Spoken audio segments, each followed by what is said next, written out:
Hello, it's Susan Duclos on News Pipeline, May 13th, 2017. We have a quick update on the last video I just did. We have the names of some of the larger organizations that were hit by the global cyber attack.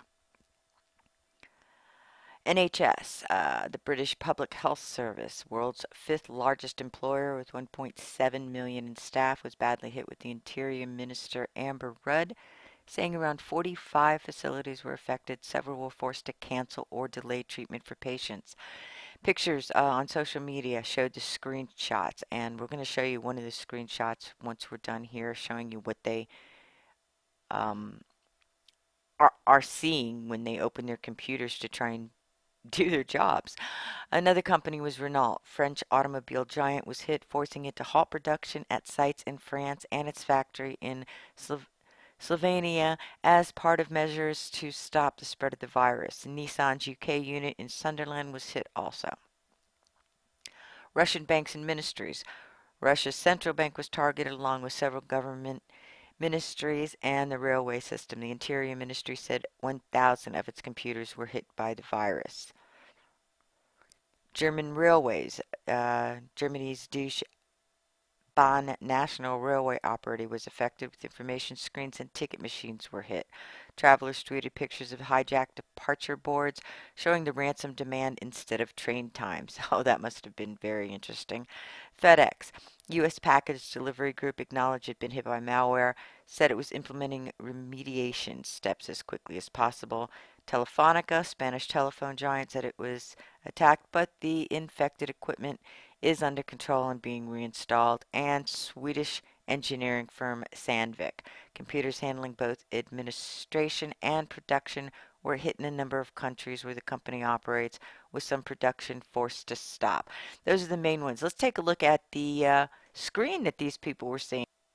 This is a screenshot from Daily Mail, a new article, which says that rather than just the 99 countries and 75,000 computer systems that were hit, it is now up to 100 countries, and I believe it says 130,000 computer systems. This is despite the fact that somebody accidentally figured out a kill switch for it, but that doesn't help the people that were already affected. It just slowed down the rapid spread.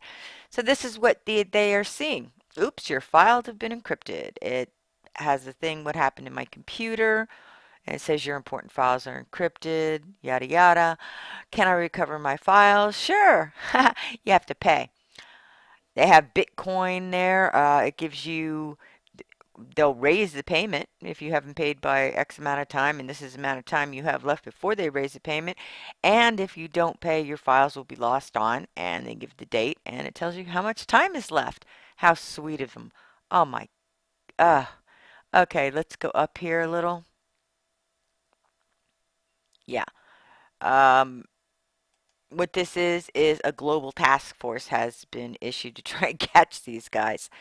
The gang behind the unprecedented attack using atom bomb of malware, which is now spread to 130,000 systems in more than 100 countries, are targeted by a global task force. Thing is, months ago, this shadow group had said they had the files. So this global task force, or all these countries, knew they had the files. They knew something was coming, and they haven't been able to stop them. So I'm not really sure if they're going to catch these hackers, but we'll see. They're called the shadow brokers. So that's an update. If anything more happens, well, let's go over this guy who accidentally found a kill switch, because this is pretty interesting. They're calling this guy an accidental hero. I'm not going to read you this whole thing. Bottom line is, in the code, he found a domain name and he registered it. And evidently that it says the long nonsensical domain name that the malware makes a request to, as if it was looking up any website, and if the request came back and showed the domain is live, the kill switch takes effect. Well, the guy registered it, cost him $10.69, and boom, domain Name was registering thousands of connections every second. They say they get an accidental hero award of the day. Didn't realize how much it probably slowed down the spread of the ransomware. So kudos to this guy for trying something that nobody else tried. I mean, you have a blogger here that took a look at the code and said, okay, let's, give this a shot.